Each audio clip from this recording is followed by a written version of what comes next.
From home పెట్టి తీసుకెళ్ళి అర్జెంటుగా అన్నాడు. సరే అని చెప్పాడు. అప్పటికప్పుడు వర్క్ ఫ్రమ్ హోమ్ అప్లై చేసుకొని నేను స్టార్ట్ అయ్యాను. హైదరాబాద్ ఎలా ఉంటుంది మీకు తెలుసు కదా. సికింద్రాబాద్ బుక్ చేస్తే ఓవర్ వచ్చాడు. వచ్చి కాజానా అవును బ్రేక్ఫాస్ట్ యాక్సెప్ట్ చేసేటప్పుడు నీకు తెలియదా అంటే కాజానా అని అడుగుతుంది. సరే అని చెప్పి మా గొర్రెలు కదా అవునా జేబీస్ అయితే వస్తాయి. మరి ఎందుకు యాక్సెప్ట్ చేసావు రిక్వెస్ట్? నువ్వు క్యాన్సిల్ చేసుకున్నావు. ఈ కాదన్నా నేను ఇంకా గొడవలోకి పోతుంటే పక్కనోడు గోదావరి వీటితో మనకి ఎందుకులే జాగ్రత్తగా అక్కడి వరకు వెళ్ళిపోయి అక్కడి నుంచి ఇంకోటికి వెళ్ళిపోదాం అన్నాడు. సరే అని వెళ్ళిపోయాం. ట్రైన్ ఎక్కాం. సర్రమని వచ్చింది. గోదావరి దిగామండి. దిగులు కూడా దిగలా. ఎంతో ఒకడు వచ్చేసి లగేజ్ మొత్తం లాక్కెళ్ళిపోతాడు. వీడు గోదావరి పక్కనోడు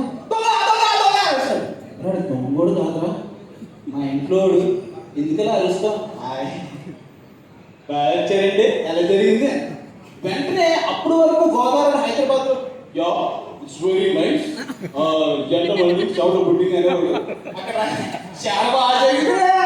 ఊరంతా ఎలా ఉంది ఏంటో ఇదేంటో ఎలా ఉన్నాడు అది ఒరిజినాలిటీ. అసలు యాసలోనే ఒక రకమైన గమ్మత్తు మ్యూజిక్ ఉంటుంది మీరు గమనించారు.